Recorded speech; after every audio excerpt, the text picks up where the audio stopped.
Hello everyone. Thank you so much for attending today. We're very excited to be hosting the Entrepreneurship World Cup event at Hub 71.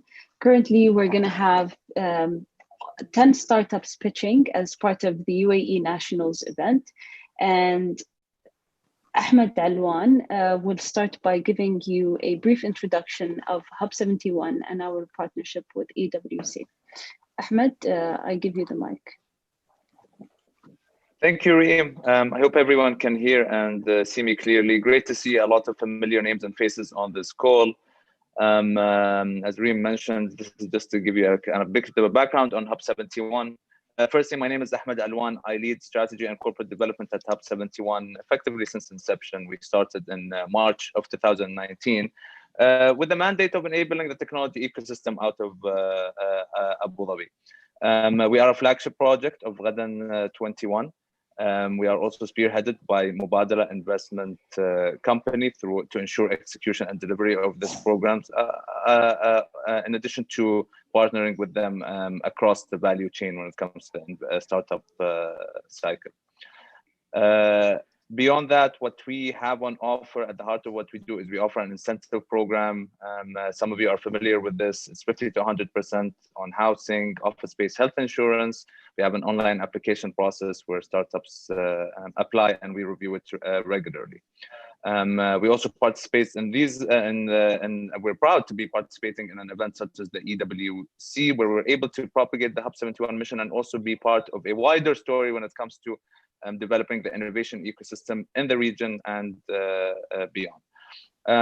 Now, in order to ensure that we develop this journey of ours, we realized that although supporting cost structure through an incentive program does help, but we also work with partners and develop programs to ensure we enable the ecosystem across key pillars. Those are access to capital, access to talent, access to market, and a business and regulatory environment.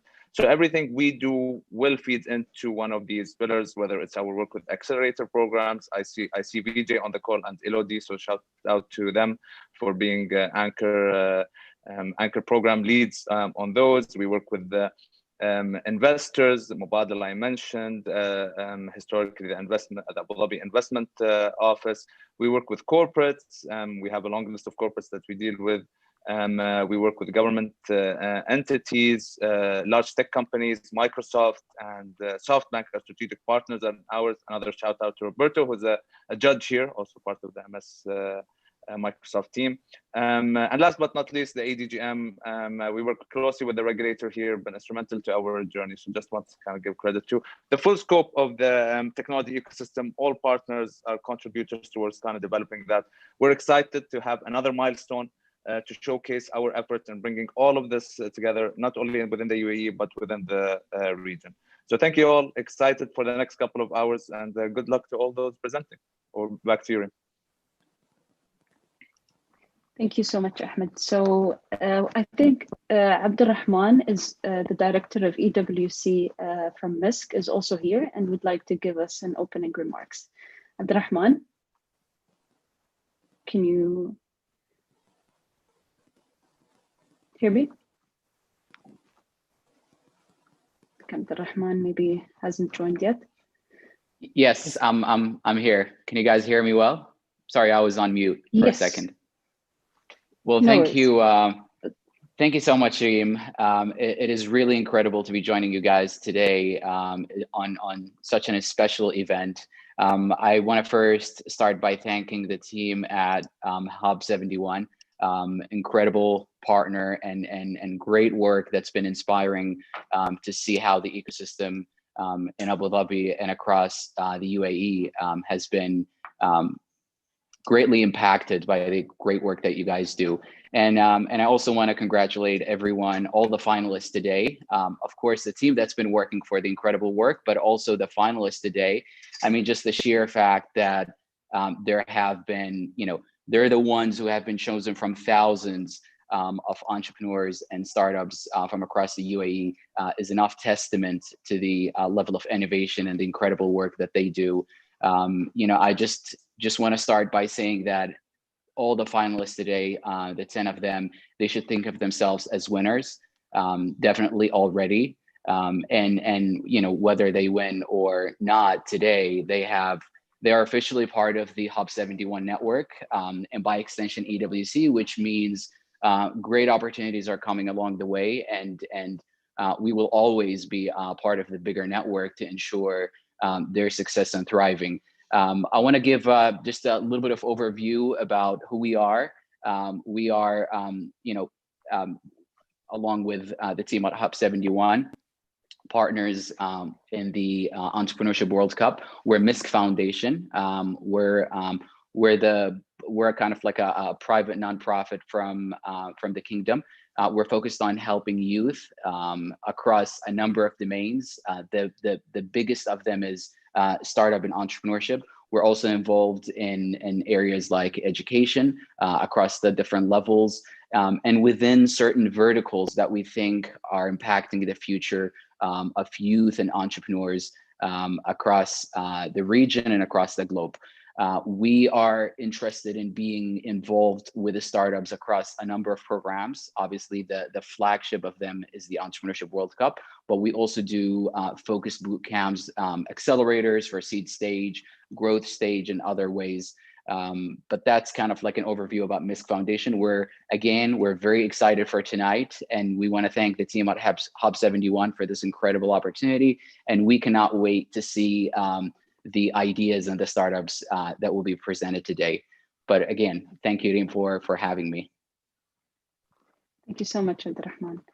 Very nice to have you.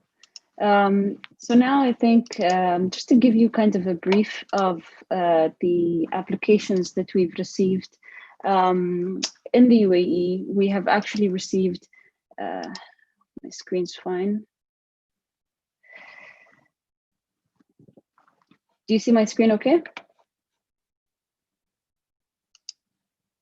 Yes. Okay, so we've received 128 applications in the UAE, and in the first screening, we've reduced them down to 58 applications. And then these 58 applications went through the first round, which was basically 10 startups, which is what we are going to have today. And these 10 startups, 2 startups will be selected as runner-ups and 1 would be selected as a winner. In terms of the sector distribution, most of them were early stage, around 46% were early stage, whereas the idea stage was around 35% and the growth was 19%. The sectors of the startups that are pitching today is quite diverse. We have an e-commerce, we have assistive tech, we have basically a wide number of a variety of sectors that you're going to see. So there's a diversity in both stages as well as these sectors. So when it comes to the judging panel, we have been privileged to be able to invite a large number of advisors and mentors in the ecosystem in the UAE, where you see, for example, we have Elodie, who is a partner at Gotham's and at Hub 71, Hisham, who's a senior venture associate in Shara, Mira Suwedi, who's the head of value creation at Mubadala Capital, Omar Unsi, who's a founder and the CEO at Nimcard at Hub 71. We also have Uns Mubarak, who is the head of innovation ecosystem at Injazat, which is one of our partners at Hub 71. We have Saeed Anofali, who's the director of N5 Dubai, and Tariq, who's head of operations community at Hub 71, Thomas Jacob, who's head of strategy and investor relations at Mishraq, and Miriam Kiwan from ADGM, and Roberto from Microsoft for Startups Middle East. So as you can see, there's a wide range of judges that will be assessing the startups to ensure that we incorporate a variety of experts and opinions to make sure that the startup selected can really represent the UAE as a startup in the EWC. So without further ado, I think now it's time for us to start with the pitches. The first startup will be Kam Kalima, that will be pitched by Siroon, the co-founder and the CEO. Siroon, I leave you to share your screen and start pitching. So yes, so we'll keep track of the time now. Once you start, inshallah. I'll stop sharing and you can share your screen.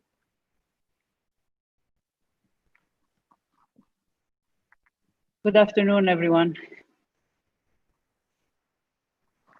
Hi, Sarun. Okay. Good afternoon again. So a teacher founder is not something that the startup community was familiar with back in 2015. That's the year I quit my teaching career after 23 years to co-found Kam Kalima. You're just a teacher, they used to say. Leave this to the software developers and the business graduates. I've heard this line or variations of it quite a few times. Yet here I am today to tell you the story of how Kam Kalima started against all odds, and how currently we reach more than 25,000 students and 600 teachers across 8 Arab countries in the region. We have also partners globally with whom we work on research development and expansion. So yes, Kam Kalima was born against all odds, and we were able to succeed not because we have cutting edge technology or modern content or even teacher training, but because our model follows a competency-based and curriculum-agnostic teaching method. That's why Kam Kalima integrates seamlessly to any school system, and it's not just an add-on. And yes, Kam Kalima grew against all odds. We were able to succeed because we follow a 360 language learning methodology. We see language more than just grammar or spelling or vocabulary drills. Through language, we build social consciousness, historic insights, health awareness, and respect for diversity. With Kam Kalima, we work with teachers and students to build their knowledge, behavior, and skills that are important to succeed in the 21st century. Our team brings together skills and expertise needed to plan, develop, and run an education technology company. With a very low employee turnover rate, we have a robust company culture and a passionate and committed team that works tirelessly against all odds. We started back in 2016 with 9 pilot schools. With them, we learned what works best, what they need, and how they need it. And with this knowledge, we refined the product. And in 2019, we launched in the UAE. And from there, we grew to 7 other Arab countries in the MENA region, all organically. With zero marketing budget, our numbers grew against all odds. EdTech is a very difficult business. And we know from the latest studies that only 6% of teachers internationally use EdTech efficiently. Yet our model defied these odds, with 62% of Kam Kalima teachers using the platform effectively. Where do we see ourselves in 5 years? We live in a world today that makes that planning very difficult. With the global pandemic, economic collapses, and 3 weeks ago, a blast in Beirut that shook the world. We are still picking up the pieces, but against all odds, we remain focused on one goal and one direction, which is Arabic for tomorrow today. Thank you. Thank you so much, Sarun. We can now start with the questions from the judges. Can I start with the question? Yes, go ahead, Mira. Hi, Sarun. Thank you for your presentation. I wanted to ask about your expansion plans for the UAE. How many schools are you servicing today? And what are your expansion plans? And have you worked with any government entities or bodies? Thank you. Thank you. We currently serve more than 120 schools in 8 countries. Expansion plan is from the UAE. We're planning to expand on, the rest of the region, the MENA countries. Our next plan is Saudi Arabia. We currently do not work with any government agencies, but we are in talks with the Egyptian ministry and the Ministry of Education in Oman through our partner, Cambridge University Press.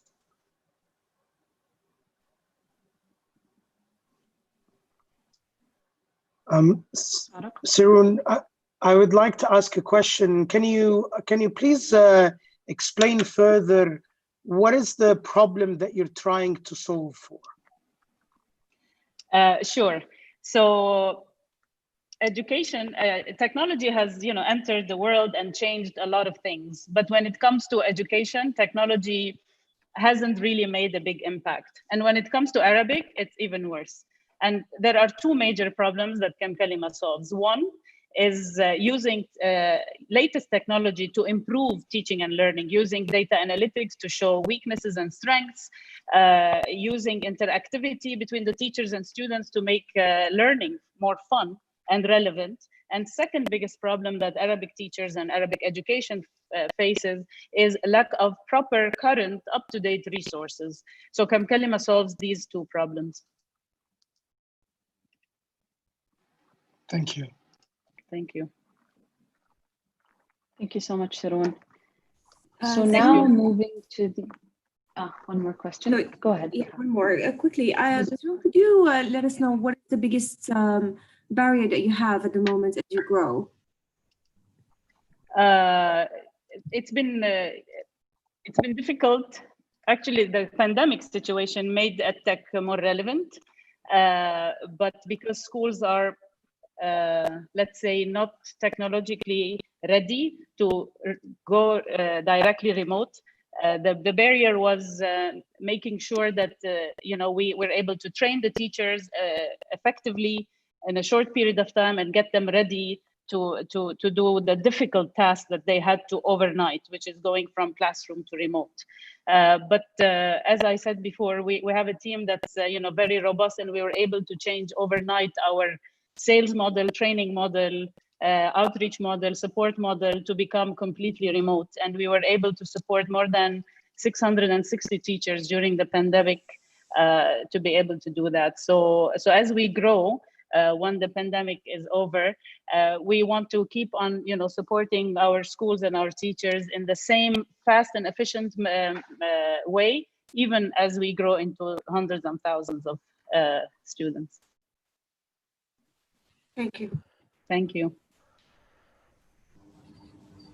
May I ask one question? Sorry, Saroon.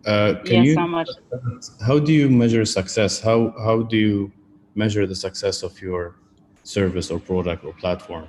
Can you give us API that you're tracking? Sure. So it's an interesting question that we talk a lot about in the company. We measure success by a few KPIs. Top is teachers using it effectively. So teacher activity, teacher activation. So how many of the teachers that the schools register are activated, and how often they use is a top KPI. Second is, of course, student activity and our growth year-on-year growth in numbers, school numbers and countries. Do you measure performance? And renewal rate, which is also very important. We have a high renewal rate. Anyway, you can measure student performance? Yes, we do measure student performance, but that's a bit of a challenge because it used to be a challenge before COVID. Now, because of the pandemic, a lot of the activities are done online, so it's been easier because before they used to do, it's difficult for teachers to switch 100%. So if activities are done on the platform more often, we do measure performance because the whole platform is built on more than 1,000 learning outcomes of the Arabic language. So every single question, every single article they read, everything they write is based on these outcomes. So we measure and track per student, per country, per school. Thank you. Thank you. Thank you, Saroon. I think we're out of time, so it's time to move to. Thank you so much, Saroon. To the next startup, which is Hotel Data Cloud. Gregor, are you ready? Yes, I'm ready. Let me share my screen.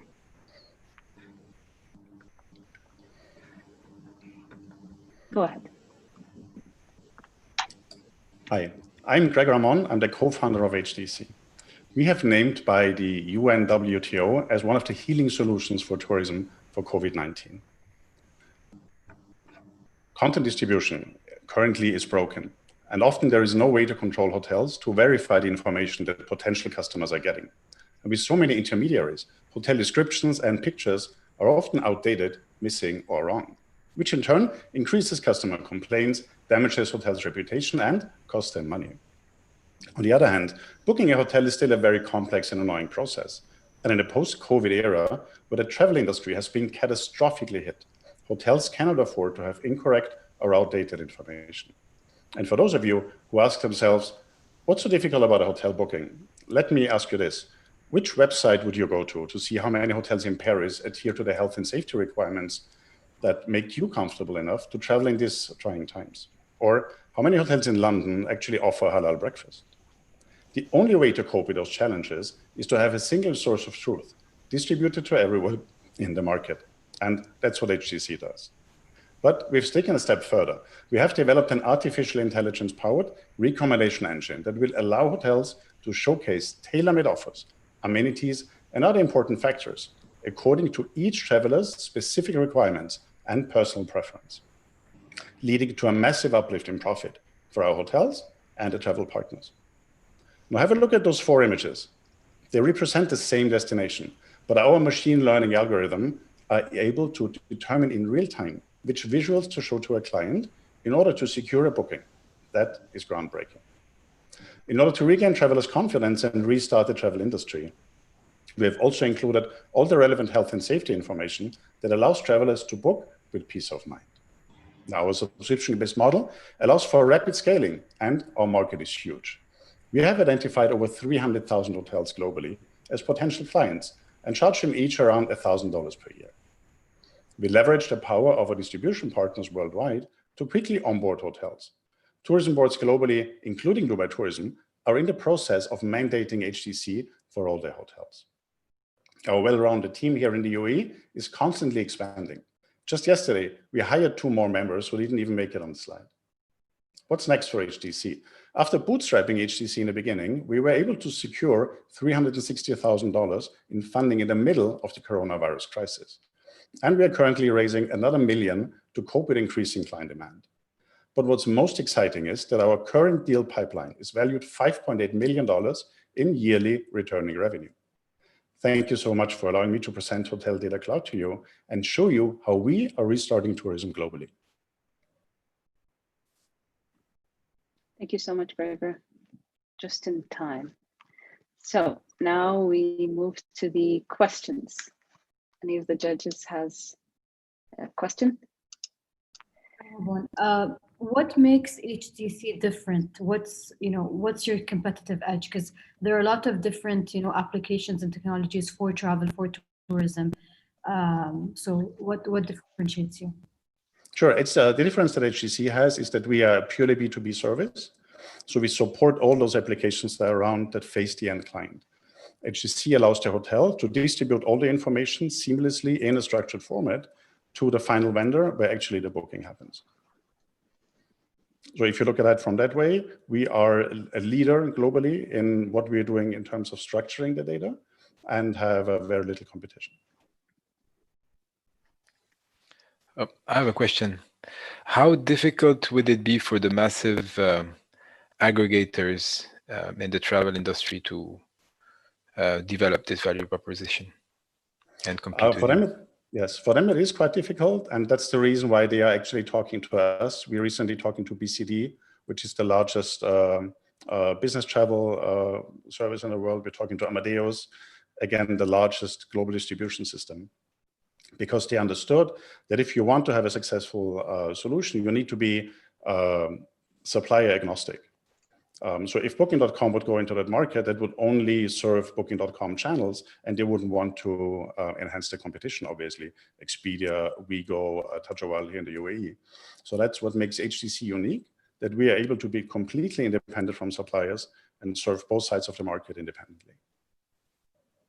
Thank you.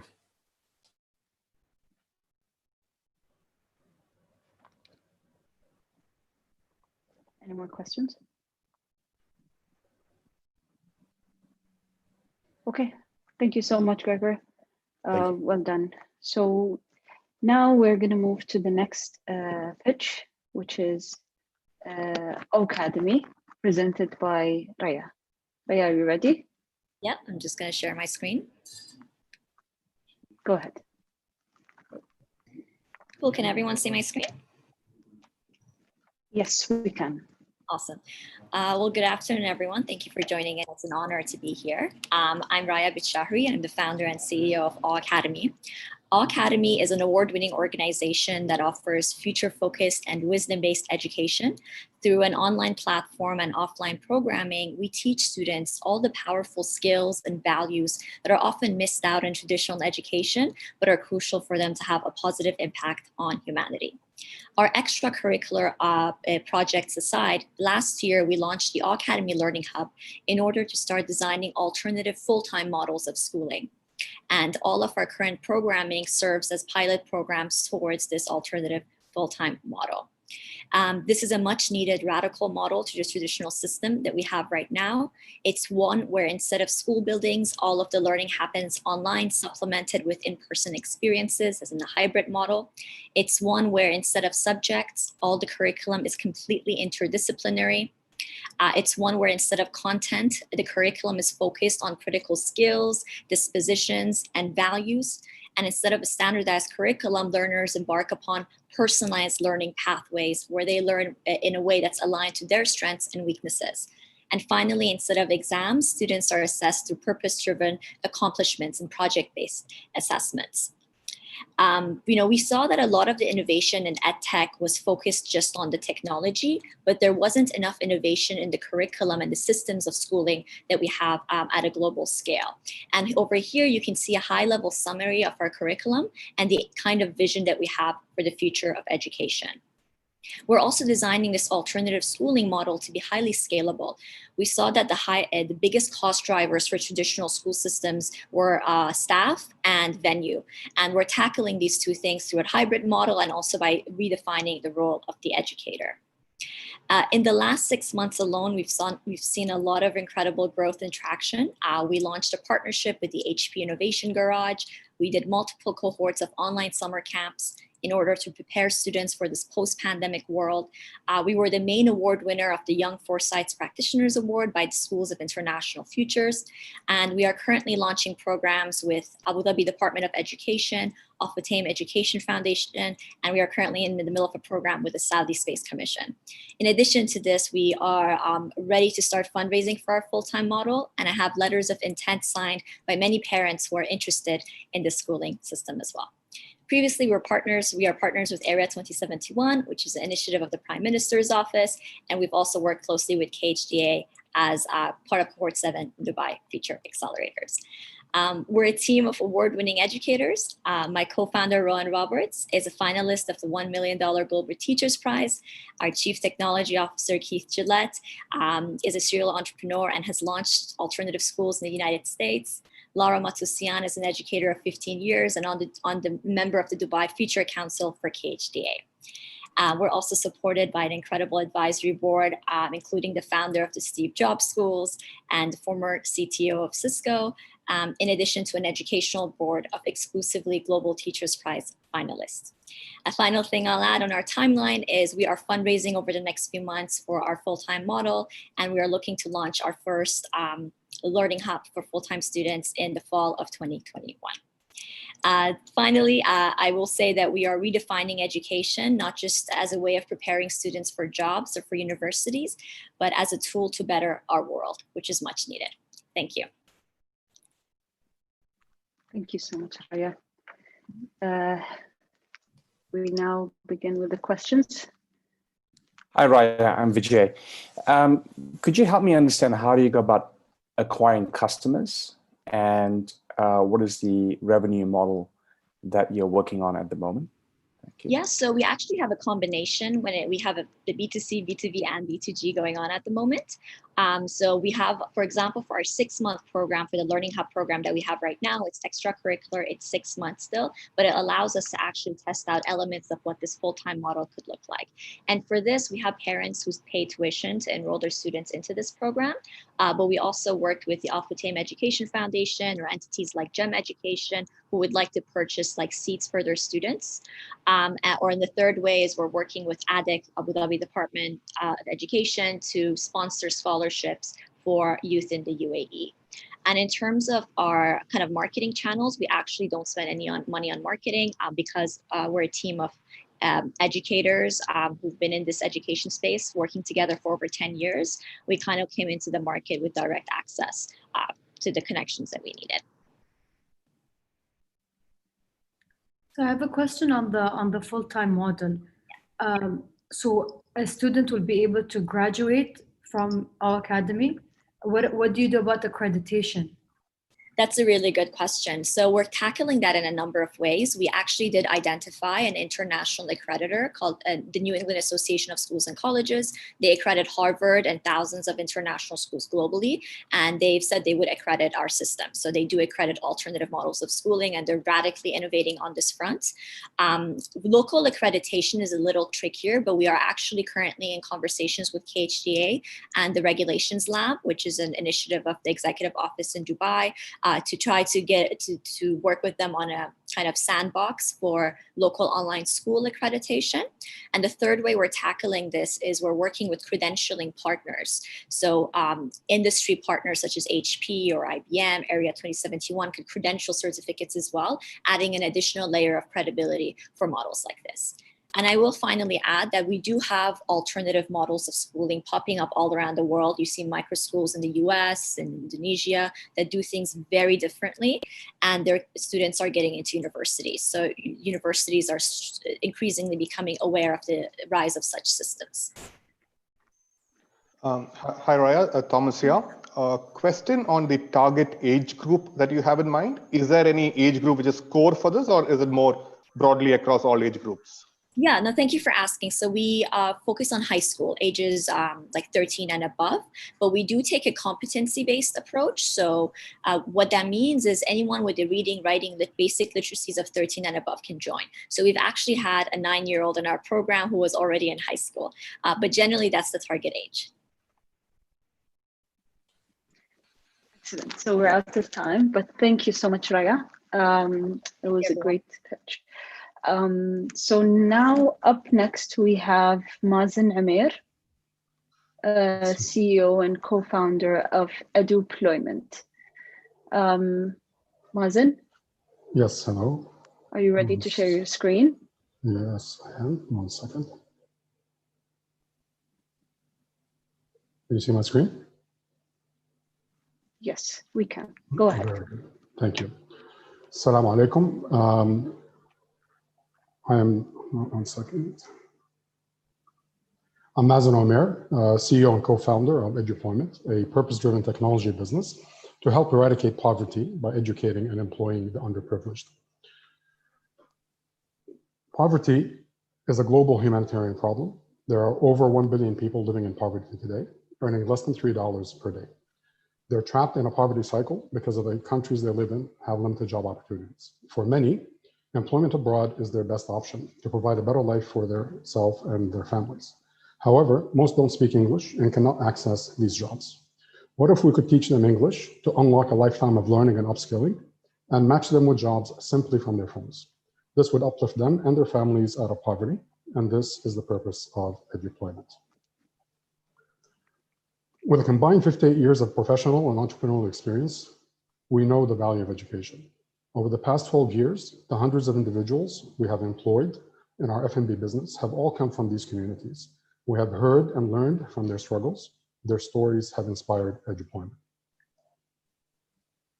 Eduployment is a global platform for recruiting that is focused on the blue collar or manpower segment, which has the highest number of jobs, so we can help the highest number of candidates. We leverage the increasing penetration of smartphones in underprivileged populations to disrupt the existing ecosystem of recruitment agencies in this segment, which currently exposes candidates to significant costs and debts, burdensome travel for potential interviews, and sometimes fraudulent schemes.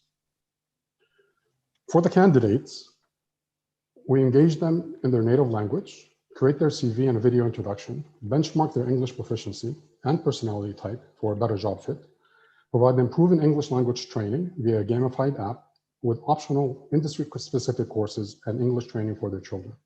all for a nominal fee of $1.50 per month. For employers, Eduployment will not require any process change. We will reduce their hiring costs by over 80% and reduce their hiring cycle, eliminate travel time and cost, and provide them with better qualified candidates, while providing a workflow system with built-in video interviews. Our $45 placement fee is passed to the hired candidate as 5 free Eduployment subscriptions to uplift 5 members of their community, providing the employer a real and tangible social impact. By hiring one candidate, the employer uplifts the candidate. There are on average 7 dependents and 5 more in their community. That's 13 uplifted individuals. To break the poverty cycle further, Eduployment scholarships, funded by 2.5% of our revenues, could pay for a hired candidate's child college tuition.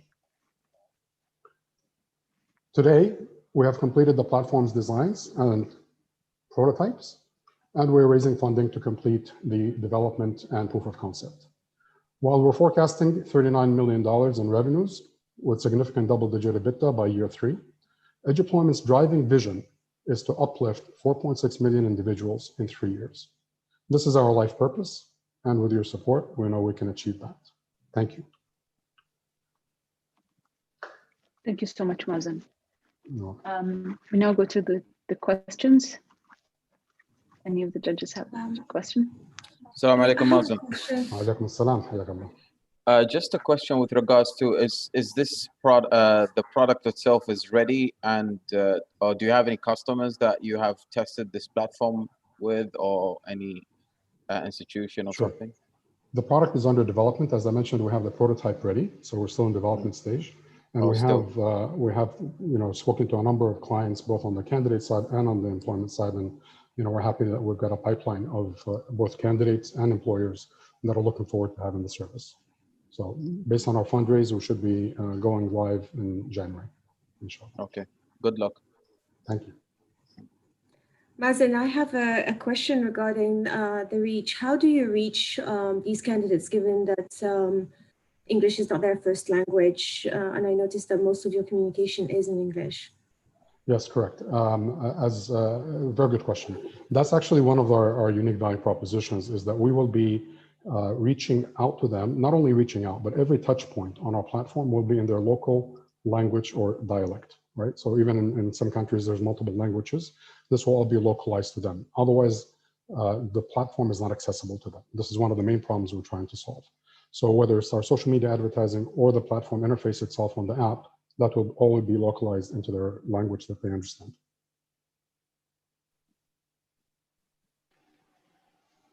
Just a follow-up question, Mazen. Yes. Now, you said it's $1.50 to be part of the platform. I'm assuming that it's the labor that will pay for that. Is that right? Correct. Yes. So the blue-collar worker, do you assume that they will pay through the mobile, or how do they pay? There's multiple options. Very good question. Thank you. I mean, in these communities, obviously, online payments historically have been a challenge, but there's been a lot of developments in that ecosystem.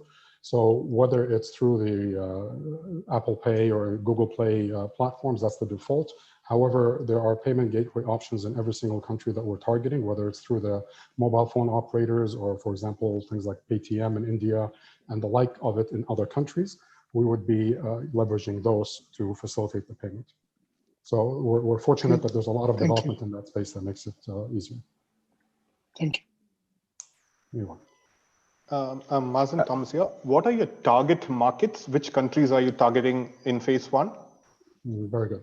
Well, the target markets are twofold, employer side and candidate side. So on the employer side, for our proof of concept, we'll be starting with India, but then when we go into the expanded launch, 7 initial countries, which would include basically Indian subcontinent, India, Pakistan, Sri Lanka, Nepal, Bangladesh, and then and Philippines. And then on the employer side, it is we're going to start with the Middle East countries, and then that expands. As we're finding in many conversations we're having, there's a lot of need in places like even Malaysia, which we would typically not think of as importing labor, and currently they do.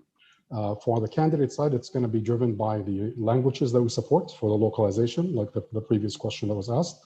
And from day one, we'll have 23 languages that we can support, including Arabic, French, that open up many, many countries. We're just going to be staging the rollout based on funding to not dilute our marketing dollars. Okay, so thank you so much, Mazen, for pitching. And now we're going to move to the next startup, which is Solar Grid X, which will be presented by Hartik and as well as Prasant. I leave the mic. I leave you to start. Okay, yeah, go ahead. Are we good, Hardik? Let's go. So, hi, my name is Prashant and I'm the COO of Solar Grid X. Renewables need to scale up by at least 6 times to reverse the effects of global warming. But the problem is setup of solar isn't affordable. It takes as much as 8 years just to break even. On the other hand, due to the market fears, retail investors are sticking to savings bank that just gives 2% ROI or real estate or stock, not anymore. Solar Grid X is a green crowd investing platform that allows you to invest in asset-backed fractional tokenized ownership of solar for just $6 in your pocket and allows you to return of up to 15% on your investment. We have a digital token called SGX that represents the ownership of one solar cell, which is a small fraction of a solar panel. So owning an SGX token means you own a fraction of a panel. You head to our platform and buy the token starting at just $6. And you do not physically own the panels, but we use that funding to set up solar sites at feasible locations like residential complexes, factories, offices, etc.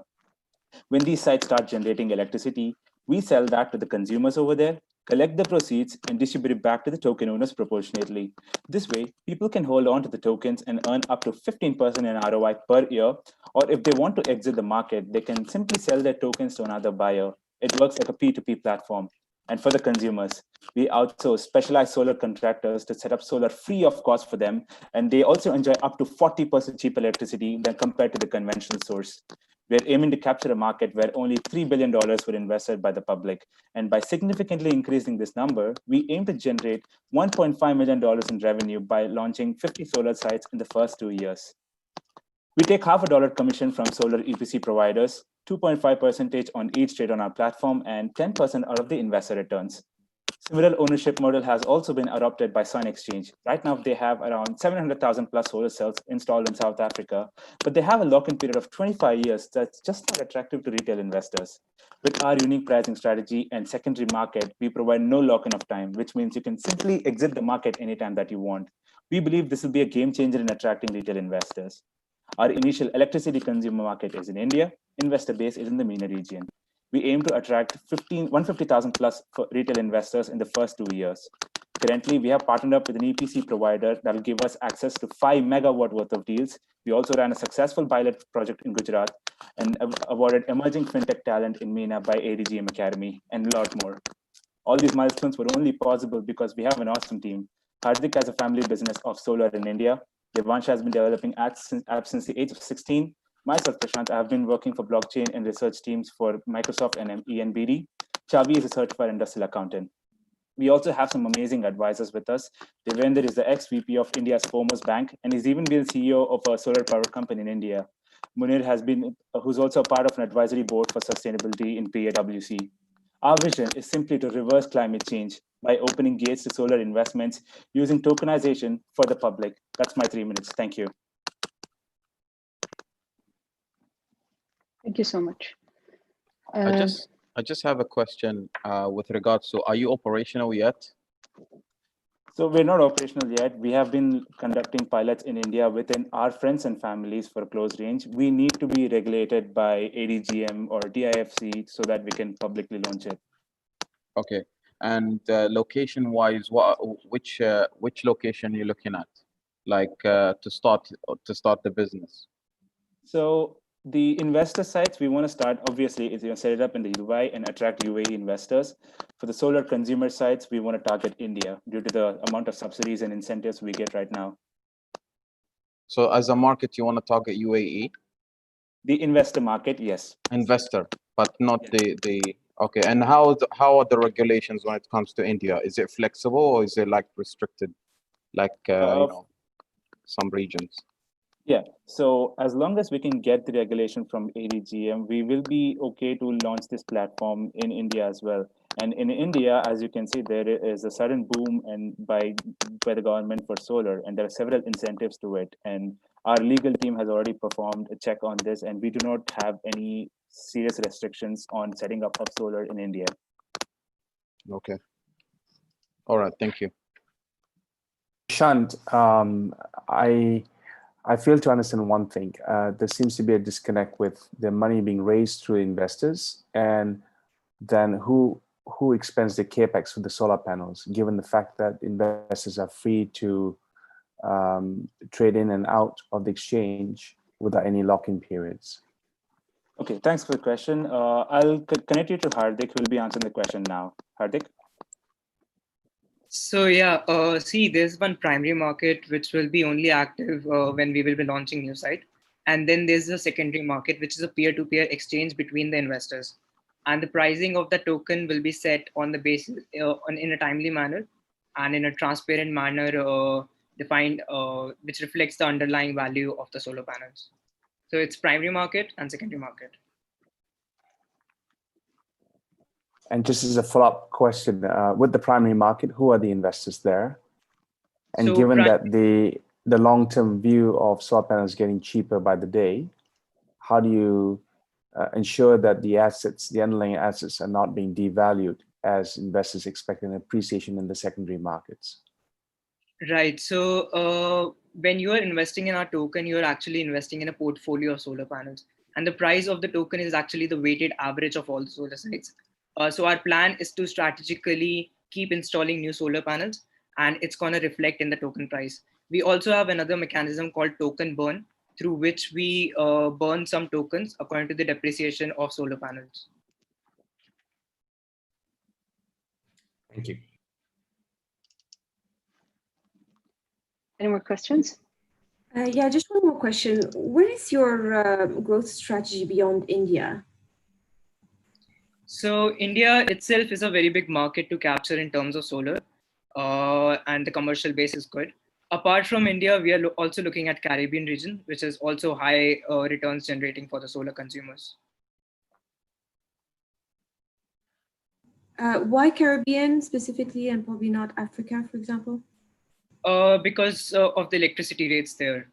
It's Barbados, Jamaica, and other countries in that region have the highest pay per kilowatt hour of electricity rates as compared to any region in the world. So we can make a different, significant impact there.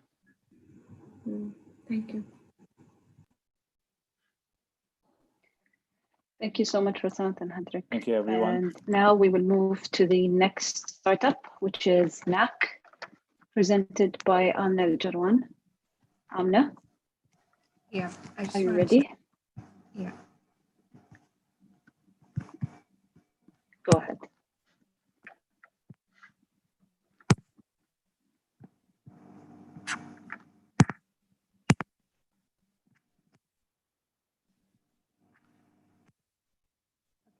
Can you see my screen? Yes, we can. Your voice, your mic, maybe make sure it's okay. Hi, we're Knack, and we help companies develop modern leaders at scale.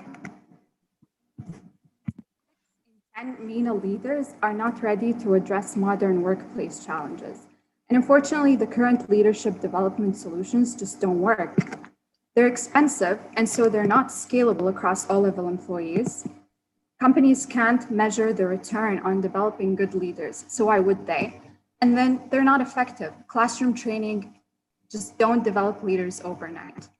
However, the best leaders in the world do two things in common. They all have a coach to guide them through their daily workplace challenges, and they all learn on the go.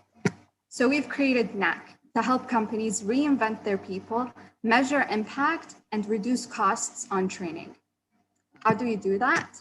Knack matches employees with the perfect coach to address their goals and needs. In a couple of seconds, people can access their coach, whether it's 2 a.m. or 2 p.m. We have some of the best certified coaches on our platform with at least 5 years of coaching experience in the MENA region. And that's because we use a robust coach vetting process. Our algorithm recommends people with personalized leadership content based on their needs and behavioral patterns. At the heart of what we do at Knack is human analytics. We are able to measure things such as mindsets and behaviors and human skills to help companies make better decisions about their people. Compared to our competition, we're tech-enabled, making leadership development easy, scalable, and affordable, bringing down the cost of coaching by up to 80%, while still maintaining top-notch coach quality. The opportunity for Knack is massive with a total market size of $370 billion.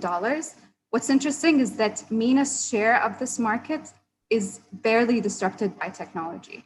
We're the first MENA contextualized leadership development tech, and we've been bootstrapping for the last 4 months with already 3 pilots lined up for next month.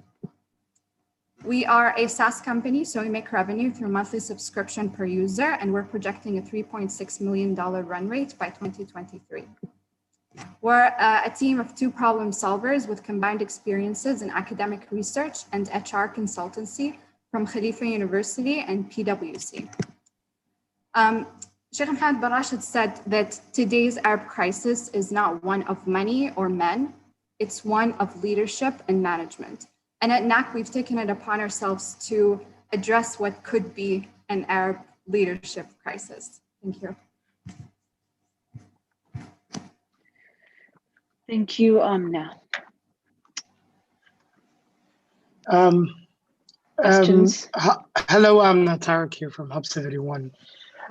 So besides being more affordable than Better Up, what makes you special than Better Up? Good question, actually. So we run on, as I said, we're MENA contextualized. The entire leadership framework that we work off of is contextualized for the MENA region. If you look at the research being done on leadership and organizational psychology, models just don't work here because of our culture, because of our language. Your voice is cutting off, Amna. Oops, sorry.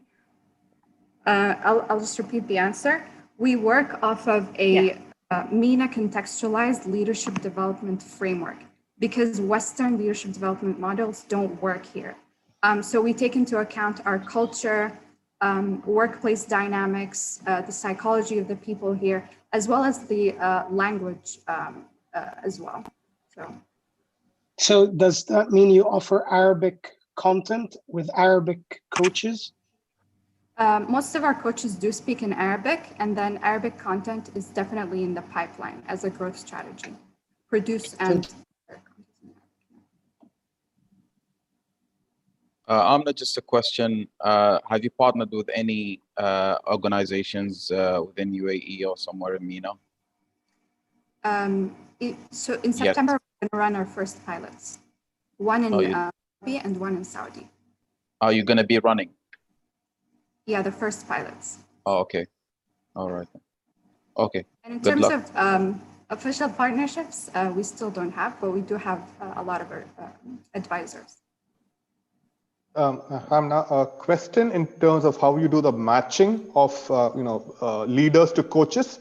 How do you go about it? Do you recommend something, or do we choose? Just help me understand that. Yeah, sure. So we use an algorithm to match the employee with the coach based on over 160 data points.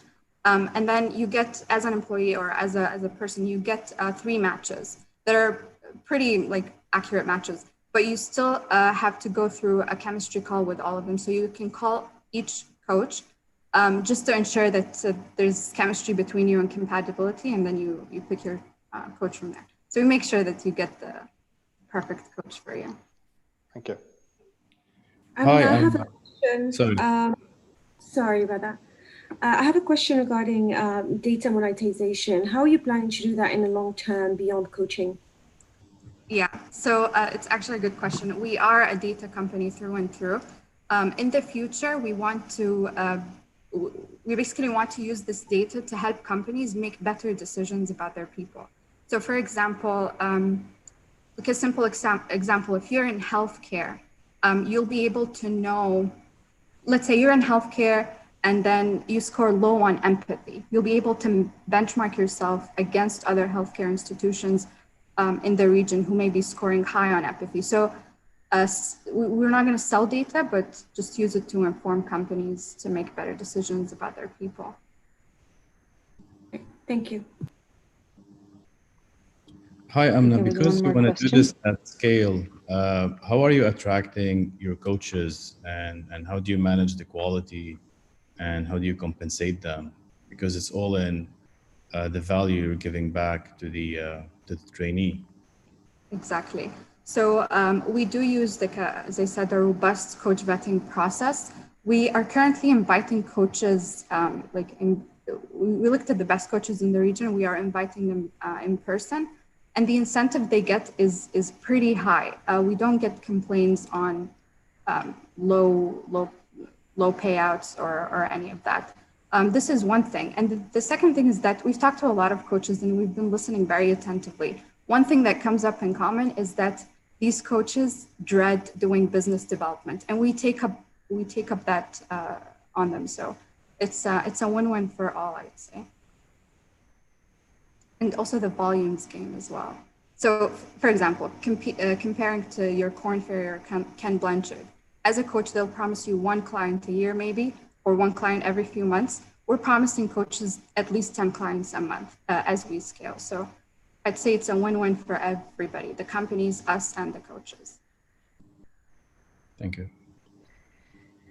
Thank you so much, Amna. Thanks. So now we're going to be moving to the next pitch, which is Key to Enable, presented by Jose, founder of Key to Enable. Jose, are you ready? Yes, I'm ready. Are you listening? Yes, we're listening. Can you listen to me? Okay. Can you see my screen also? Yes. Yes, we can see. Zoom in a bit so we can see it well. Yes. Okay, now it's good. Okay. Go ahead. Okay, my name is José Robinger, and I'm going to ask you and show you some huge problems in the world. And denying people with disabilities their right to education has a lifelong impact on learning, achievement, and employment opportunities. What about their future? Will they work, thrive, or only apply for disability hiring quota? They are losing the chance to improve their skills in early childhood. It's not only 1, 2, or 3 problems. It affects an entire country. Humanity is losing the chance to know their potential. They do not need to be fixed or eradicated. Dr. Maher, as well, a well-known researcher, wrote, disability is a complex, dynamic, multidimensional challenge, and it can limit major life activities of human beings and their ability to integrate into society. In Saudi Arabia, very limited research has been conducted, and most of this is on disabled children. But I have good news for Saudi Arabia. Julia still can hold a pen, but she writes and is learning inside a regular classroom. Ahmad cannot say a word, but he can communicate and study. And everything started because of this man. He was born with cerebral palsy and graduated in computer science using this head pointer and came up with a great idea. Together with him, we developed KeyX, a keyboard that works with the combination of colors and symbols, so it enables people with physical, motor, and intellectual disabilities to communicate, learn, engage, and be self-sustainable in the future. It's part of an all-in-one set of assistive tools that, together with an educational platform, is radically rewriting their future. We improve the way teachers and healthcare professionals educate these children, virtually or in person. We fill the gap of educational platforms that do not work with hardware solutions in the market. Forget about their disabilities. With Key to Enable, we are improving their skills. Our solution helped Allison to publish his first book, and he cannot even hold a pen. It also made Marina go to university and graduate in journalism. But it is not only a humanitarian cause. It's a 22 billion market that grows every year. More than 15% of the population has some disability. In the UAE alone, we have thousands of students waiting for our solution. And if we go for only 10%, we are talking about a 30 million market for the next 3 years. In the MENA region, multiply this by 20. But are we profitable, scalable, and predictable as a social impact venture? Of course we are. Our revenue comes from direct sales plus monthly subscription plans that we call accessibility as a service.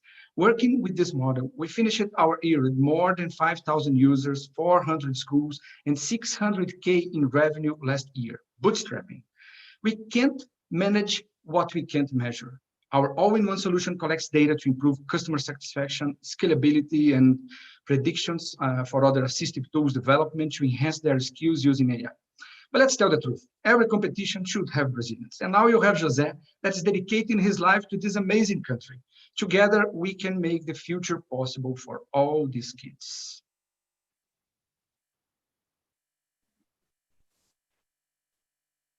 Thank you, José. Questions? I have a question, José. Thank you very much for the presentation. Can I just confirm that your business model focuses on the B2C as well as B2B because the product has the potential to be sold through retail? Okay, we can sell it through retail. We can sell it through marketplace, of course. Because parents sometimes they really do not know what they have to buy or what they have to do with some kinds of disabilities. So we can be their guide for everything that they need. And B2C and B2G, it's because we go directly to rehabilitation centers, we go to schools and also public schools and also public rehabilitation centers with the government. Thank you. Jose, I have a question. So you have created this device, you've designed it and created it yourself. Is that correct? Yes, actually, it came from the idea of that guy that I showed that was born with cerebral palsy. Okay. He graduated, and it took him like 9 years to graduate as a computer scientist. But he did it. And he had this idea to improve the way that he could access the computer. So we came together with him, and then we created not only the keyboard, okay? It's a whole set of assistive technology plus complete educational platform for. Have you had a chance to patent the design to protect of the course. innovation? We have patents in Brazil and we have patents in the US already, and we are starting everything here in the UAE. We pretend to expand globally from the UAE, okay? Great job. Thank you. Very much.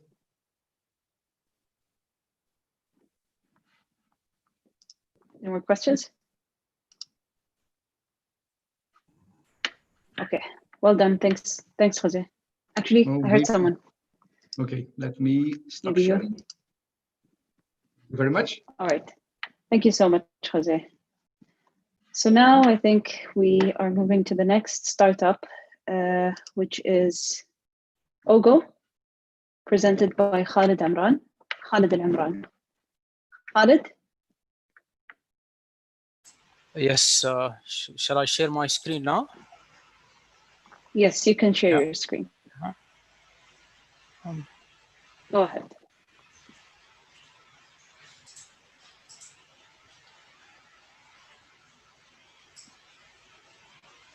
All right.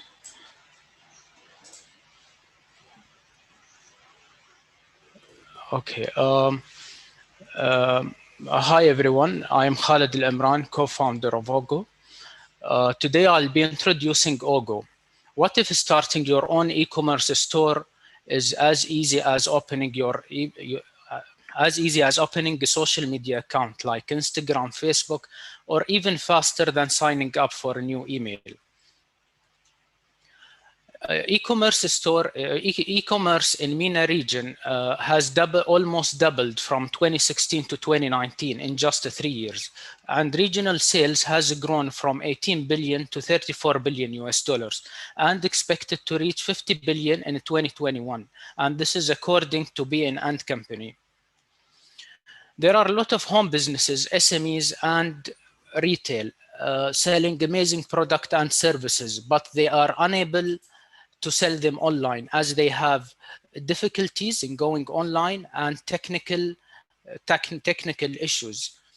They have a lot of questions when it comes to online, like setting up their online store, having payment gateway, and integrating with third-party delivery companies.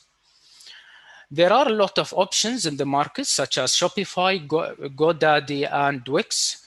However, those options require technical expertise. We are introducing Ogo. With Ogo, you can set up your online store in a matter of minutes, no experience required. You just upload your product and you can just have your own URL and start selling right away. Moreover, you will be having a built-in payment gateway where you can receive your payments online. We beta launched Ogo 6 months ago. We are having 50 paying customers, paying 300 monthly per month, and that make 15,000 monthly in revenue, not including the percentage we are doing from sales. The platform is now tweaked and modified as per the comments we have received from businesses and end users and ready to launch nationally. Our goal is to have 500 paying customers within a year. And with 500 paying customer, it's around 150,000 monthly in membership and 400 million in annual platform transactions. Out of that, we will be doing additional 1 million in the transaction fields. Our growth plan nationally, we will be starting as soon as possible. And in the next 2 years, will be in GCC and MENA region will follow that. Thank you, and I'm ready for any question. Assalamu alaikum, Khalid. Wa alaikum assalam.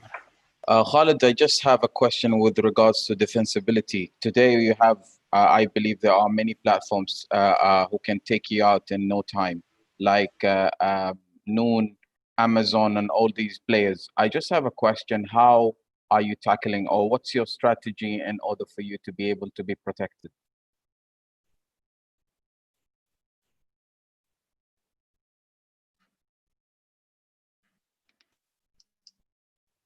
Is he here?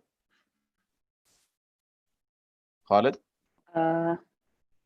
Khalid. I think we lost him. Yeah, it seems like we lost him. It was a tough question, Saeed. That's why. All right. So I'll go. Okay. Cool. So until he comes back, so he's probably going to come back. We can ask him questions after. But hold that thought, Said. Hold that thought. Maybe we can move to the next startup until he comes back. Okay. So the next startup is. Who's the next startup?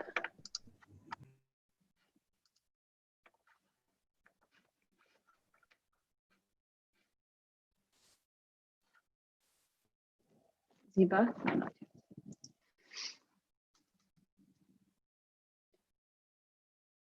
Shireen? Yes. Should I share my screen? Are you ready? Yeah. Yes. Go ahead. Okay. Hello, my name is Shireen, and I'm the brand marketing director at Scene. The word scene in our context means an online or offline event, activity, or attraction. Firstly, we start with the problem. For businesses in entertainment and tourism, including event organizers, attractions, and tour operators, being in the right place at the right time in front of the right target audience and selling tickets or offers can be tricky. These businesses have to list their scenes on one platform, promote on other platforms, and direct traffic to yet another platform to finish a sale. As for the solution, Scene is a network marketplace for entertainment and tourism, catering to both businesses and individuals.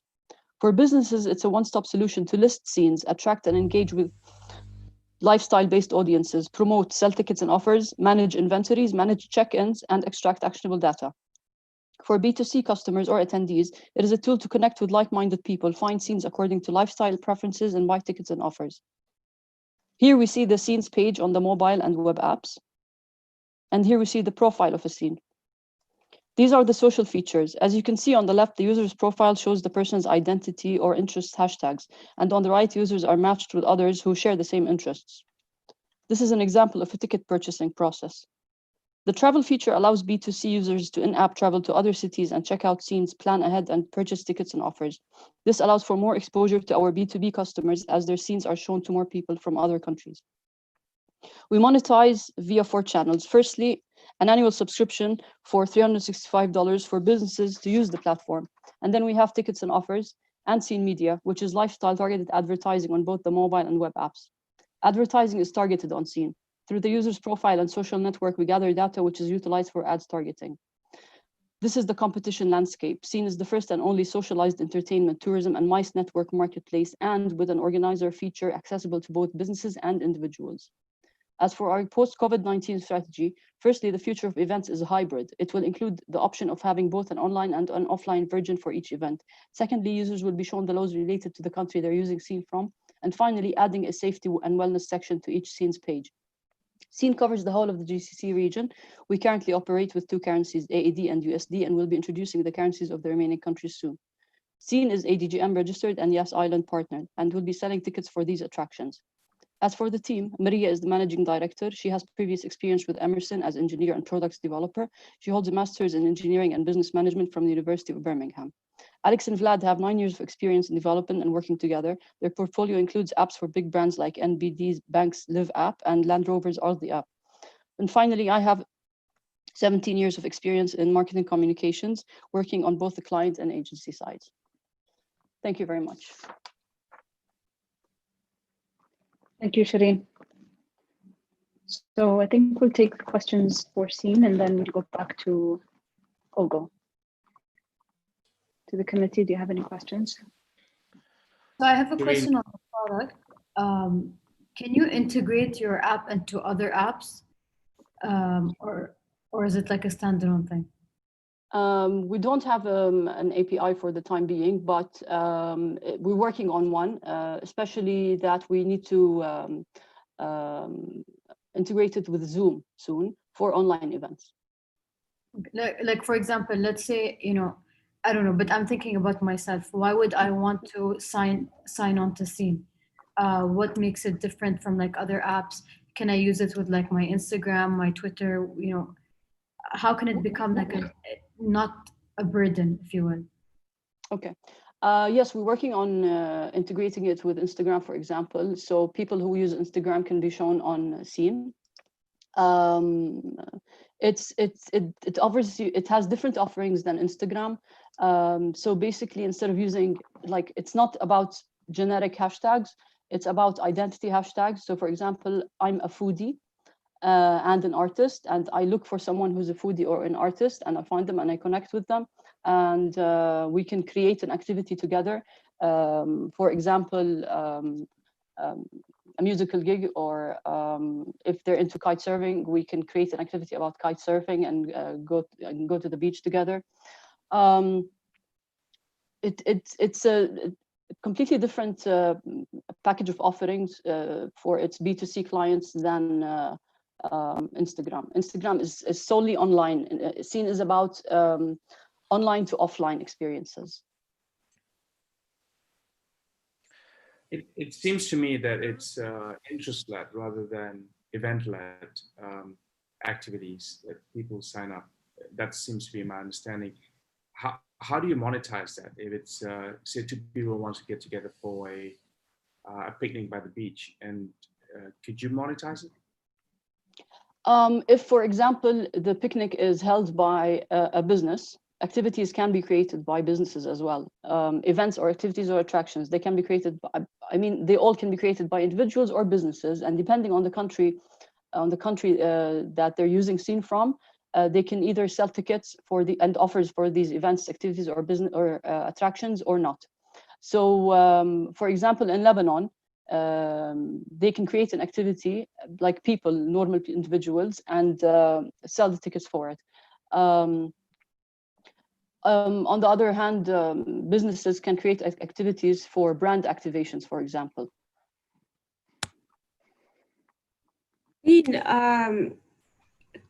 Would you be able to white label the app at a city level, for example? Yes, definitely. Is this something that's part of your strategy? We did think about it as part of our verticals, yes. Especially as a MICE app. So for example, for Expo 2020, we had an idea of having a white label app, which is both MICE and tourism embedded. So for example, you can use screens which are about the Expo 2020 itself, and then flip to another screen which is like what's nearby for having fun, etc., etc. And it's all embedded in a single calendar.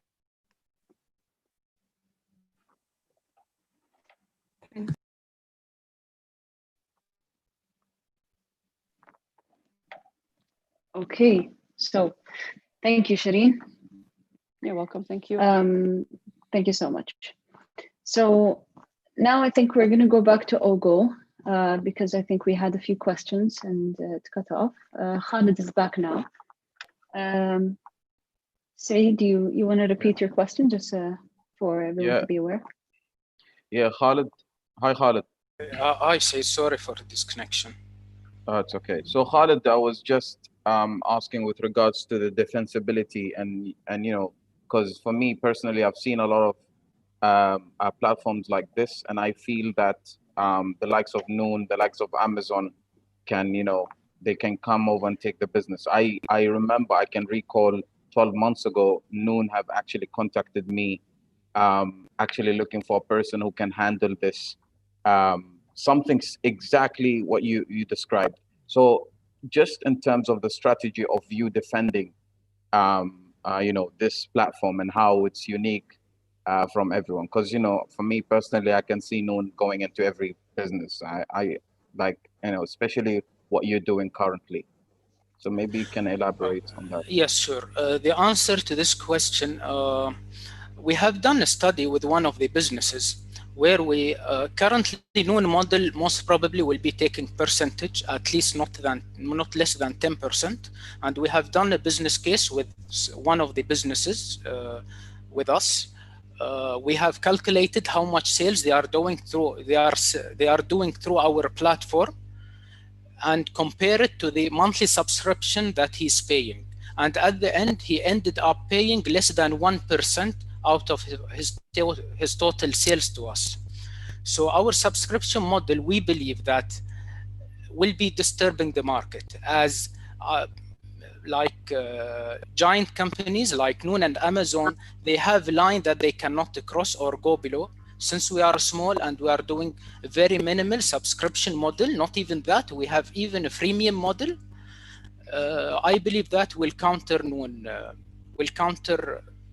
Noon strategy, as well as you know, having the flexibility. And we have run multiple tests in signing up for different businesses and different people background.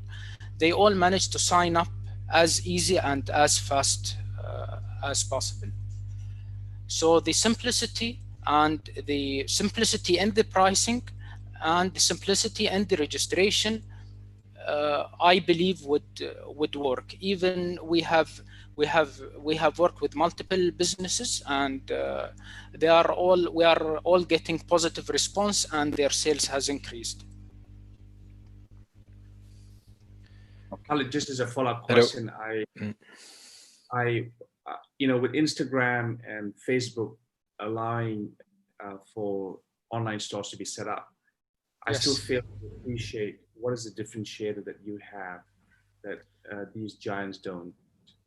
Sure. When it comes to international, such as Instagram and Facebook, for a local business or a GCC business, when they will go to subscribe there, they will have issues with the payment gateway. Either the percentage will be high because it is international, or there will be difficulties in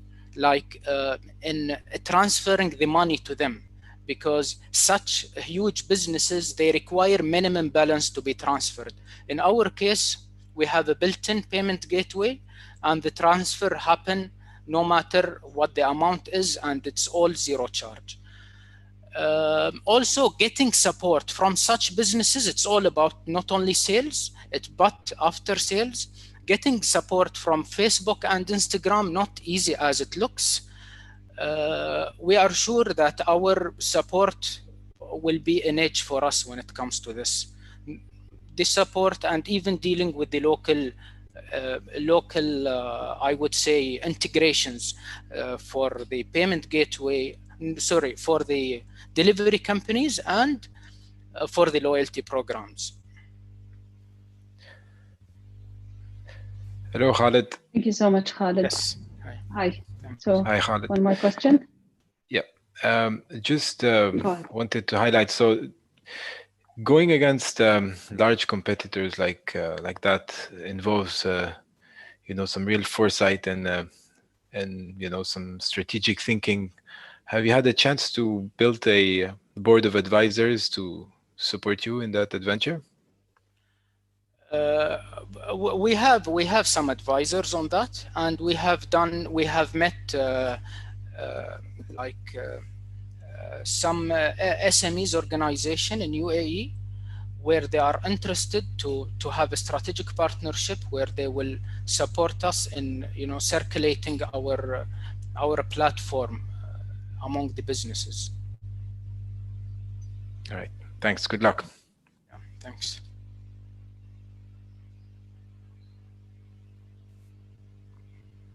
Thank you so much, Khalid. Thank you. So now we will move to the last pitch, which is Pure Harvest. So I think Sky is here. Yes, how are you? Can you hear me? I'm great, yes, I can hear you. All right, no problem. I will share my screen. Give me one moment. Go ahead. Why am I not getting this panel? There we are. Share screen. Are you guys seeing it? No, you're not yet. There we go. Not yet. Now we do. Let me just put it in slide presentation format. So 1 sec. The Zoom control bar is getting in the way here. So show. Here we are. All right, there we go. Presentation format? Yes, it is. Excellent. And let's get started. Hi, everyone. I'm Sky Kurtz, and I'm the co-founder and CEO of Pure Harvest Smart Farms.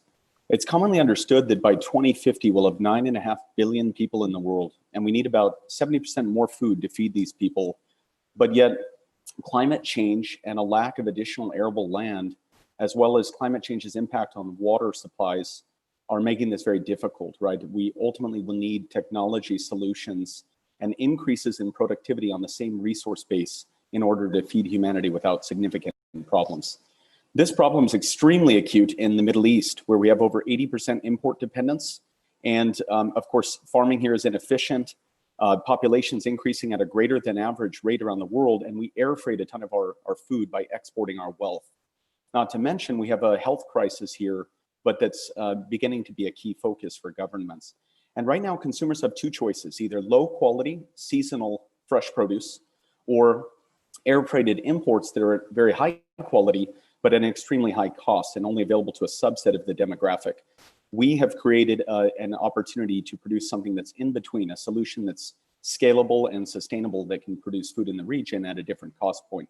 And that is Pure Harvest Smart Farms. We have built a proprietary climate-controlled hybrid growing system that enables us to maintain a perfect Mediterranean climate here in the Middle East, as you can see in the image on this farm, but to produce food at world-leading yields using very, very little water, and being able to price that food at anywhere from a 20 to 55% discount to comparable quality imports. And I'll add that this food is pesticide residue free. It's very clean and very healthy food. And that image you're seeing is actually produce we produce now in the summers in our greenhouse. We design, build, and both grow, market, and sell the produce, the entire value chain. But we're capturing the highest pieces of this value chain to scale the business and partnering where we can in the future. But today, we currently run the entire value chain. And we've proven that we can deploy this proprietary system here, achieve a cost of production that's under $1 a kilogram, and that this technology is possible to be deployed here in an emerging market. And market receptivity has been incredible, both in the HoReCa segments, hotels, restaurants, and catering, and in retail. And we are now expanding. And we first closed a 5.8 million Series seed financing in 2017 that was the largest ever seed financing in the region on nothing but a PowerPoint, a pile of dirt, and a promise to build something that is disruptive and has huge potential to solve food security challenges, economic diversification needs, water conservation needs, and sustainability with one solution. And ultimately, that is our vision, is to deploy this solution all over the world, starting with the Middle East and then tackling extreme climates anywhere in the world that are import dependent. Thank you. Thank you, Sky. I have a couple of questions. When you say proprietary, do you own the technology or is that imported technology? A very good question. It's a combination. So we've actually developed a proprietary system that integrates multiple technologies from Holland, the United States, and also an own developed software that's based on a climate management system, or a building management system, if you will, that's dedicated to greenhouses. But we've developed a solution that integrates with our specific configuration of climate management systems. We use 7 separate systems to control the climate. You know, mechanical cooling, evaporative cooling, high pressure fogging systems, specialized glass, automated screens, the plant's cooling power itself, and all of this controlled with a network of sensors in one terminal. And we have exclusive license to that developed software. Not to mention, we're in the process now of 2 patents. So we have done elements of it are proprietary, and where we made very careful buy versus build decisions. And that's how we built this system on 7 million of capital.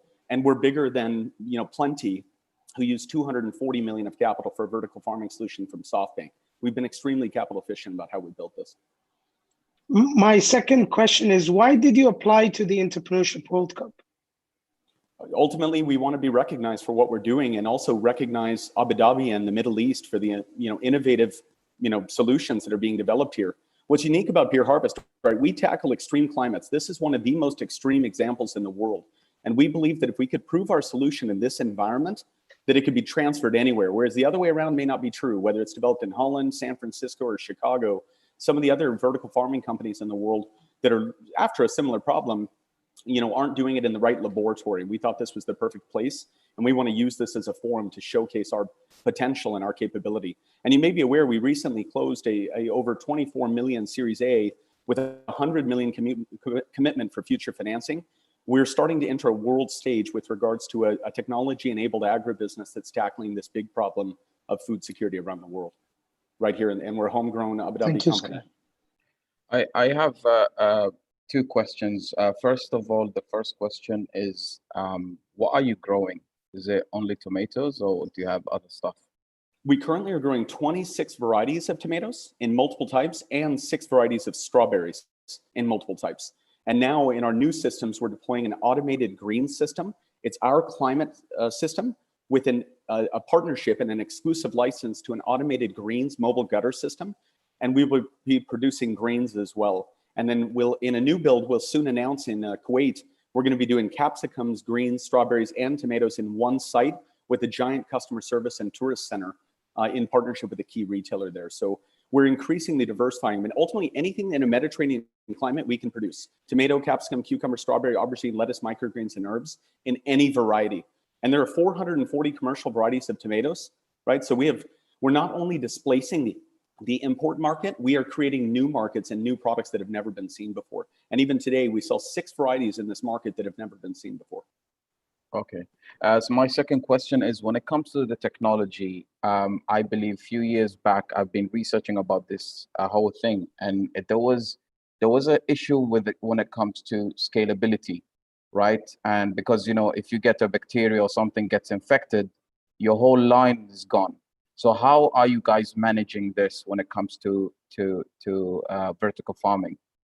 Very good question, Saeed. And I would agree, this is one of the critical risks to this business. There's a couple ways. One, our system is called a semi-closed over-pressurized system. It is pressurized and it's constantly blowing air, and every opening, it's largely closed all the time from the outside environment, but when it opens, there's nets blocking pests. Secondly, we use beneficial insects, so warrior insects, if you will, that kill any bad insects that get in. And then if we must, we'll use pesticide. That's why we don't say pesticide-free, we say pesticide residue-free. So we have 3 layers of defense. And then finally, we have extremely rigorous hygiene protocols. People wear clean room suits getting in. And actually, there's an image of that right here on the screen. Do you see those guys in white suits and hairnets on the right? That's how we take hygiene extremely seriously. But also the final thing, when we build a large farm, it'll have 4 separate compartments that are each quarantined with separate hygiene protocol. so that at any one time you can only lose a quarter of your production. Now, irresponsible practices or bad SOPs could potentially infect the entire thing. But again, with a portfolio of assets, we think we can manage that risk. But it's one that we have to focus on every day, because when you create a perfect environment for the crop, you create a perfect environment for the pests as well. Okay, thank you. Hi, Sky. Sorry, just one question, Sky. How do you scale this to other markets? Do you license technology, or do you run the whole operation? Let's say you're going to Saudi or to Kuwait or to any other market. Very good question. I mean, it's a mix. So we don't license our tech yet. We're open to that in the future, but we're still perfecting it. So, and we control our designs and our data, right? The climate data. But right now in Saudi, for instance, we're partnering with a public company, not yet disclosed, so I can't tell you which one, but we're building on their land, integrating with their solar power infrastructure, using their distribution channels, because they currently serve dairy products and other products all over the market with 5,600 points of retail exposure. So we're leveraging pieces of them in the value chain, but our brand, our technology, and our production. So I think for now, we're very focused on production, partnering elsewhere in the value chain, but using our tech that is proprietary for our production. But in the future, when we really get this to like Intel's copy exact type model, where we can stamp these out, we're going to look to kind of IKEA-ize production, where we can actually distribute a farm and build it very quickly and partner with local governments and local growers to enable them to utilize our technology and our system. But I think for the foreseeable future in the Middle East, you'll see us designing, building, and operating our own farms. And we use a lot of capital to do it, admittedly, Omar. That's why we've this 100 million commitment. We're talking with parties like major sovereign wealth funds, including two already who have invested in us about huge amounts of capital. Because make no mistake, this is infrastructure. It's technology-enabled food infrastructure. It's a bit different than a lot of tech companies. And that's why it was a bit unique too in this region. Most companies in the Middle East are internet startups and e-commerce, right? We're hardcore IoT and hardware and infrastructure with huge amounts of capital and risk. And it's just something we had to manage. Now we've proven it and de-risked the solution. Now we have a global market available to us. Thank you, Sky. Sky, it's Miriam. Hi. What would you say is the biggest challenge you have as you expand beyond sort of this, just to add on some of the questions that Saeed and Omar already asked, what are the other biggest challenges that you're facing as you grow in the region? You know, honestly, Miriam, capital was a big hurdle.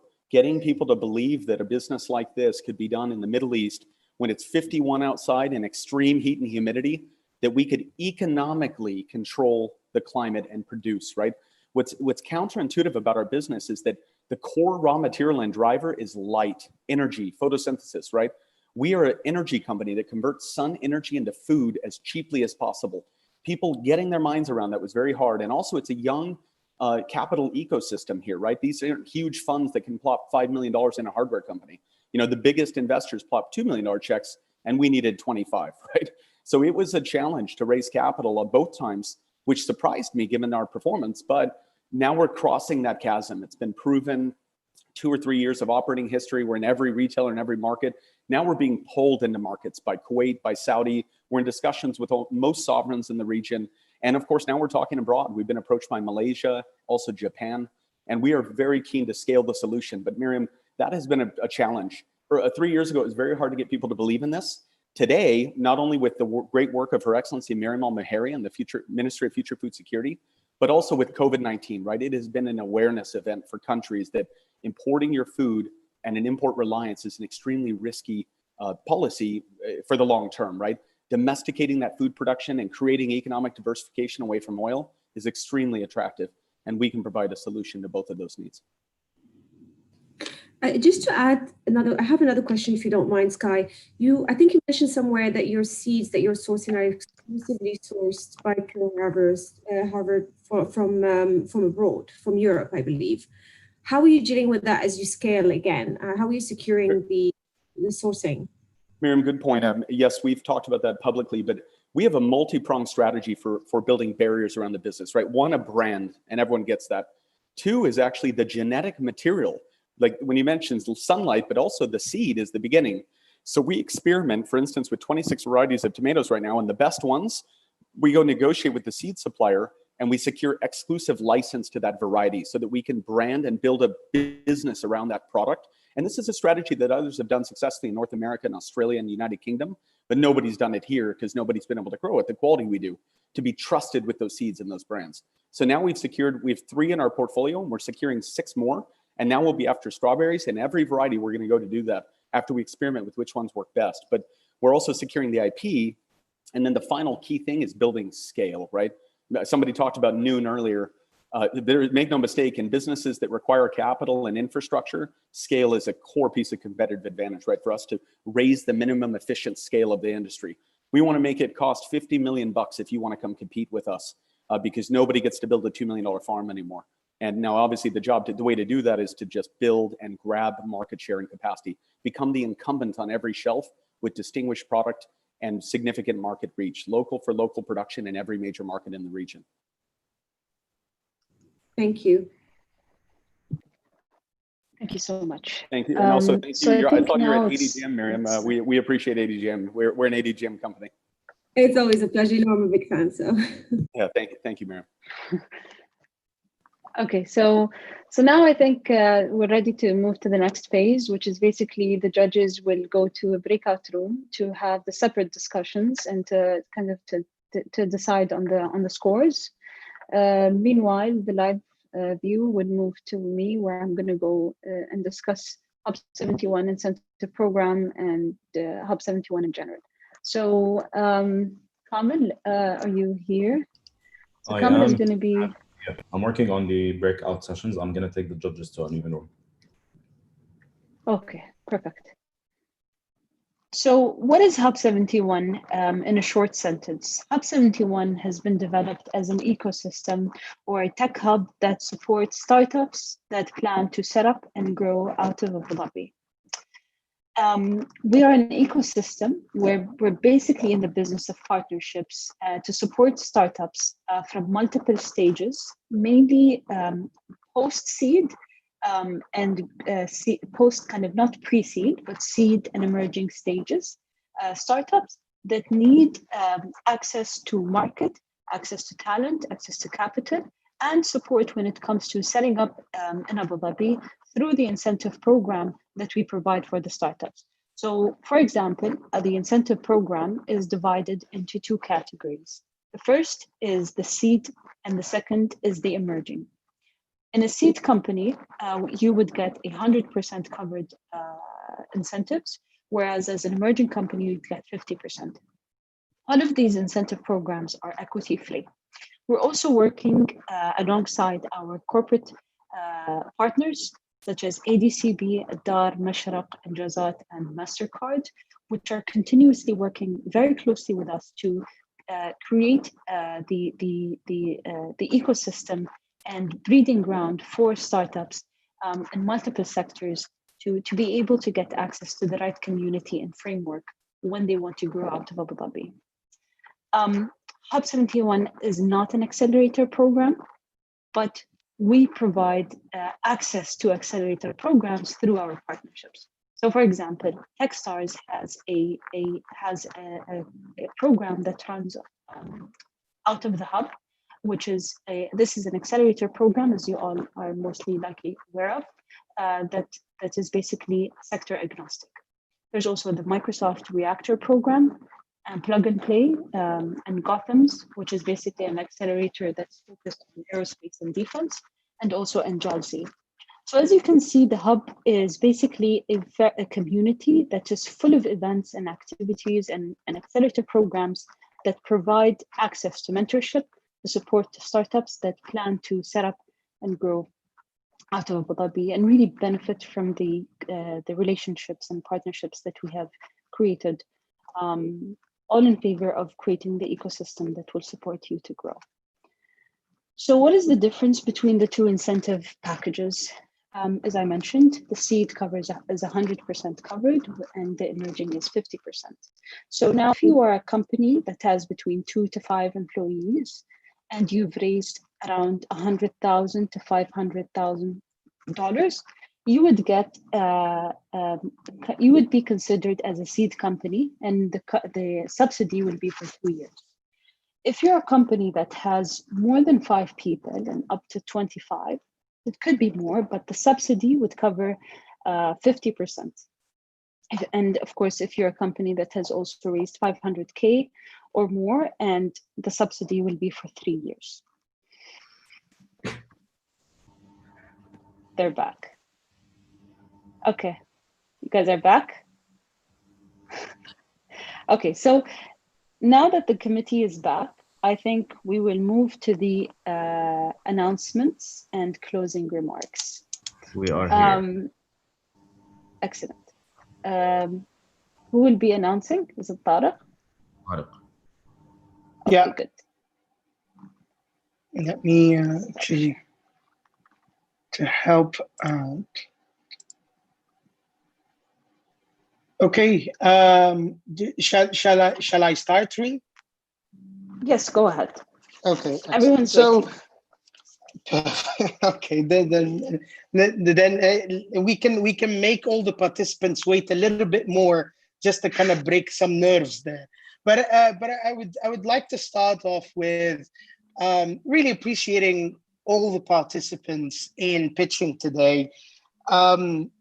Building a business in itself is a hard feat, and I don't think anybody can take that from you. And the fact that you've applied to EWC and that you've answered the questions in the best of your ability is in itself a success and a win for the day. So thank you so much to all the participants who have applied and took the time to pitch for the judges today. We really wish all the participants all good luck and success. And I want to leave all participants with that last note.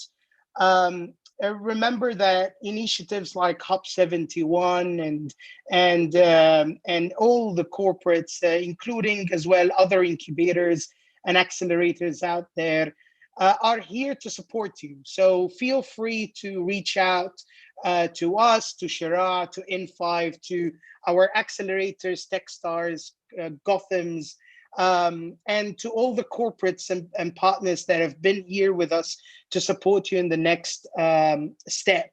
Regardless if you won or not, we are here to help you, support you, and we're open to working very closely with you moving forwards.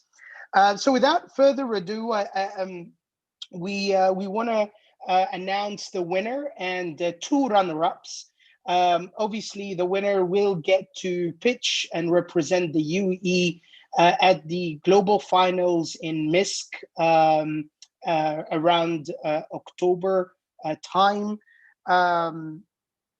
And obviously there will be a lot of prizes to be won, even for the runner-ups. Just the fact that you get exposure is in itself a win, and you shouldn't take that lightly at all. So we would like to start with the runner-ups. This was a very difficult one to get together on, but I wish if Zoom had a drum roll feature, I would have added some drum rolls there. But runner-ups are Key to Enable and O Academy. Well done to everyone. I'll just have a clap from my end. It helps to spice things a little bit. Thank you very much. Great.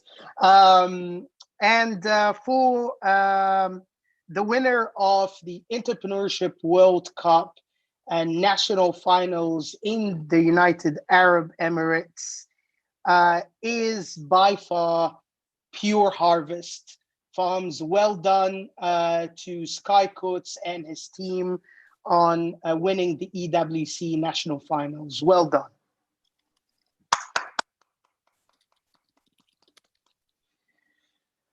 Okay, thank you so much all again for tuning in today and for applying to EWC. From my end, I would love nothing but to appreciate and thank the entire team has put this together. Reem Al Janaibi for leading on the initiative, Kamil, Helen, and the team at Hub 71 for the support throughout this journey. And obviously our esteemed judges and experts and advisors from all around the UAE to get us to this stage. And finally, all the participants and audiences watching us live today, thank you so much all for tuning in. We really appreciate your time and effort, and wish you all the best. Thank you.